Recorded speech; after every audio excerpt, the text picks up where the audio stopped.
Olá, meu nome é Karen Naomi Aizawa, sou graduanda do curso de Bacharelado em Linguística pela Universidade Federal de São Carlos e faço parte do grupo de pesquisa Comunica, Inscrições Linguísticas na Comunicação.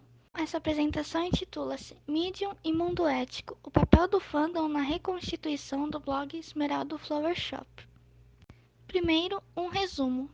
A partir do dia 29 de abril de 2015, o grupo de pop sul-coreano BTS, juntamente com sua empresa, deu início ao lançamento de inúmeros materiais em diversas plataformas, sejam elas digitais ou não, que compõem a narrativa transmídia conhecida como BTS Universe.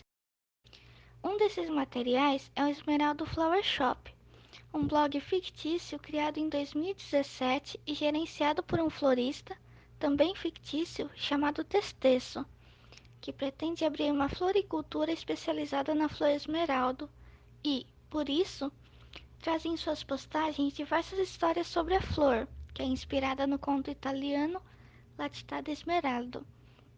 Ele traz então postagens sobre a sua origem e descoberta e também acontecimentos vivenciados pelo florista que contribuem para a narrativa principal do BTS Universe, centrada nas 7 personagens inspiradas nos membros do grupo. Em um movimento característico das atuais tecnologias de distribuição dos dizeres, o blog se aproveita da possibilidade técnica de exclusão e repostagem de conteúdos do meio online para simular as diversas viagens temporais da protagonista Kim Sok-jin. Considerando esse cenário, propomos nessa apresentação uma breve reflexão acerca do papel indispensável do fandom ARMY na reconstituição das versões anteriores do blog, agora indisponíveis.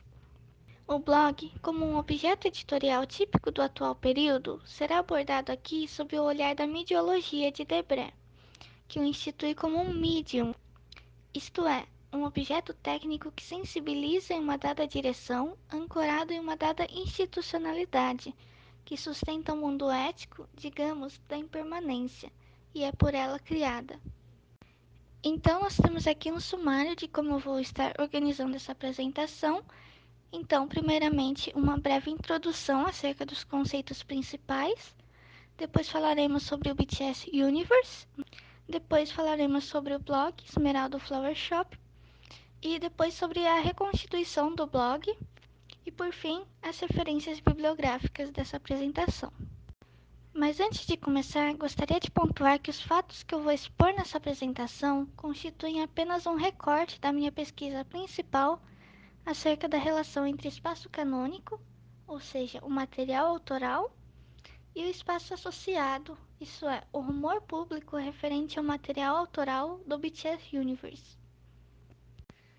Então, vamos começar falando sobre a midiologia, estudo inaugurado por Regis Debray em sua obra seminal Curso de Midiologia Geral, que, ao contrário do que sugere a tradução brasileira, não se limita a um estudo acerca das mídias, mas das mediações pelas quais uma ideia se torna força material. Deste modo, a midiologia se pretende uma disciplina que toma por objeto de estudo o medium, isto é, todo objeto tecnicamente produzido que atua como um vetor de sensibilidade, ou seja, objetos e seres que transmitem e que sustenta uma matriz de sociabilidade, que são as instituições, agrupamentos que geram e gerem valores, ideias, imaginários a serem transmitidos pelos vetores e é, por sua vez, por ela sustentada, efetivando a transmissão. O medium pode ser definido, portanto, como uma conjugação dos termos normalmente referidos pelos estudos linguísticos como suporte e circulação. Assim, os objetos técnicos participam da produção dos sentidos na medida em que implicam inscrição material de uma ideia e sua difusão. Como diz Debré, a coisa a ser comunicada não existe antes e independente daquele que a comunica e daquele a quem é comunicada. Emissor e receptor são modificados interiormente pela mensagem que trocam entre si. Além disso, a própria mensagem é modificada pelo fato de circular. De modo semelhante, podemos dizer que o Medium não existe antes e independente do que Manguiano denomina mundos éticos, isto é, estereótipos, cenas validadas cultivadas em uma determinada comunidade discursiva, uma vez que constituem o nível fundamental de conhecimento comum que sustenta a produção de determinado objeto técnico. Em outras palavras, os mediums são produzidos considerando os estereótipos do mundo no qual circularão, seus valores e práticas. Por outro lado, essa relação é de codependência, uma vez que os mundos éticos precisam de objetos que apontem para ele para poder existir. Assim, tomamos o conceito de medium para analisar os diversos materiais que compõem a criação multiplataformas do BTS Universe que eu vou apresentar agora. Então, como foi dito no resumo, a partir do dia 29 de abril de 2015, data da publicação do clipe musical de I Need You, o BTS, conjuntamente com a sua empresa, a Big Hit Entertainment, deu início ao lançamento de uma série de materiais de diferentes gêneros discursivos e espalhados em diferentes plataformas, sejam elas online ou não, caracterizando o que nós tomamos aqui como uma narrativa transmídia. Mas o que é narrativa transmídia? Narrativa transmídia é como uma narrativa quebra-cabeça, cujas peças, partes fragmentadas da narrativa, são produzidas de modo a circular em plataformas diversas e assumir gêneros discursivos também diversos, que não se completam senão pela ação dos fãs, responsáveis pela coleta e encaixe das peças. Mas o que isso quer dizer?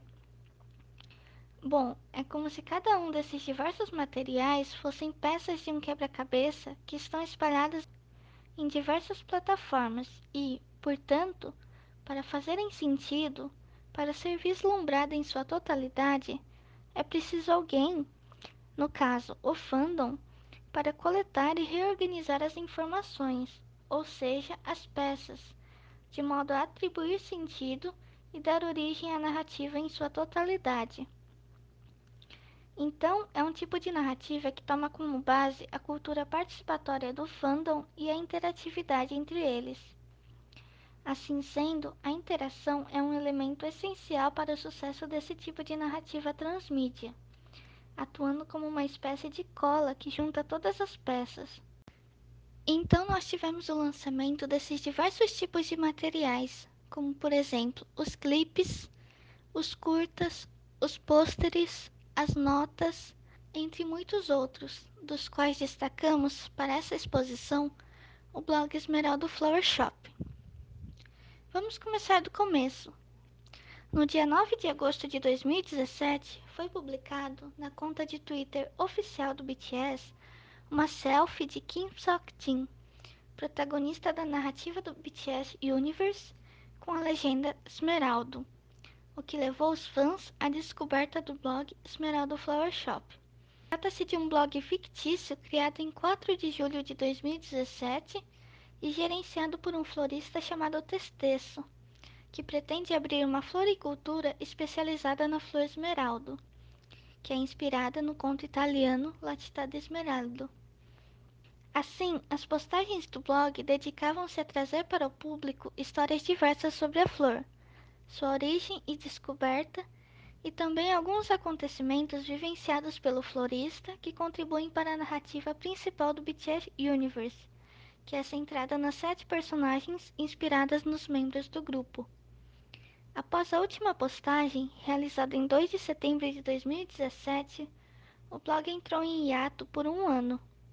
Nessa época, apesar das diversas especulações, a relação do blog com a narrativa do grupo não havia sido confirmada oficialmente.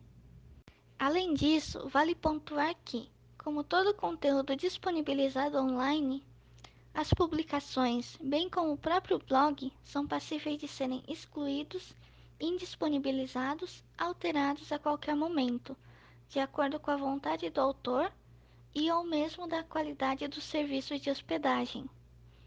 São, portanto, extremamente instáveis, produtos desse mundo ético da impermanência. Foi então que, aproveitando-se dessa possibilidade técnica, No dia 4 de julho de 2018, exatamente um ano após a criação do blog, foram excluídas todas as postagens que haviam sido feitas, sendo repostadas nas semanas seguintes com algumas alterações, simulando assim modificações nos eventos da narrativa causados pela viagem temporal da protagonista, Kim Sok-jin.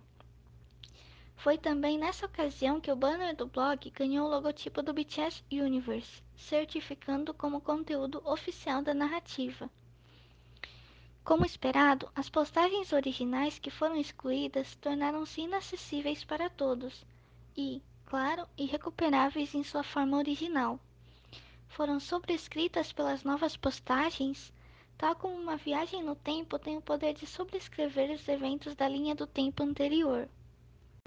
O dia 3 de setembro de 2018, data da última publicação nessa segunda versão, marcou o início de um novo hiato do blog, dessa vez mais longo, retornando apenas em 6 de julho de 2020, data da segunda remoção de conteúdo, ou melhor, da segunda volta no tempo simulada. As publicações que se seguiram evidenciaram mudanças ainda mais acentuadas nos eventos da narrativa, até entrar em hiato novamente após a última publicação, em 3 de setembro de 2020. Percebemos assim que o blog exerceu e exerce papel peculiar na constituição da narrativa, que teria se perdido por completo não fosse o Fandom Army, nome do fandom no BTS, e, mais especificamente, os fansubers, que traduzem e repostam conteúdos de modo a possibilitar que mais fãs tenham acesso a ele, assumindo, portanto, papel importante dentro do fandom não coreano, uma vez que possibilitam a esses fãs internacionais o acesso ao conteúdo originalmente em coreano. Entretanto, o papel dos fansubers na ocasião do blog Esmeralda Flower Shop ganha outro patamar, uma vez que, sem o seu trabalho de repostagem de conteúdos traduzidos, será muito difícil recuperar as versões anteriores do blog. O desafio seria ainda maior considerando a primeira versão do blog, de 2017, pois, à época, além de não ter certeza da relação entre o blog e a narrativa, não se poderia prever que o conteúdo seria indisponibilizado futuramente. Tratou-se, para muitos, de um momento de tomada de consciência da efemeridade e instabilidade implicadas no ambiente digital. Trabalhando nesse cenário de incertezas, o produto dos esforços dos fansubers são, agora, os únicos vestígios dos conteúdos deletados, que contribuem, para além da reconstrução dessas linhas do tempo, também como uma espécie de registro que possibilita aos novos fãs acompanharem o desenrolar dos eventos do BTS Universe. Partindo para um caso mais pessoal, temos aqui, por exemplo, um mapeamento, de minha autoria, de todas as postagens do blog em suas 3 versões, juntamente com indicações de alterações na data de publicação e ou no conteúdo, que só foi possível recuperar devido ao trabalho dos fansubers, que traduziram e disponibilizaram o conteúdo gratuitamente em diversas redes sociais, aliados aos fãs mais assíduos, que muitas vezes atuaram como curadores e compilaram em uma única postagem ou comentário, por exemplo, os links para os materiais traduzidos. Assim, os fãs que já possuem papel ativo e participativo na coleta dos materiais e na compreensão das narrativas transmídia, assumiram, no caso desse blog, outro nível de atuação de extrema importância, afirmando, deste modo, a interatividade do fandom como elemento crucial para o sucesso desse tipo de narrativa. Por fim, percebemos nessa curta exposição como o mundo ético da impermanência cria esse medium tão instável e como a existência desse medium sustenta, por sua vez, a existência desse mundo ético. Assim, olhar para os objetos editoriais como mediums e, portanto, como objetos técnicos no mundo que sensibilizam em uma certa direção, nos permite perceber que essa potência do medium está sempre ancorada, sustentada, menos ou mais evidentemente, em alguma institucionalidade. E é essa relação que nos permite perceber a existência desse mundo ético. Então, era isso que eu tinha para apresentar. Aqui estão as minhas referências bibliográficas para essa apresentação. Muito obrigada.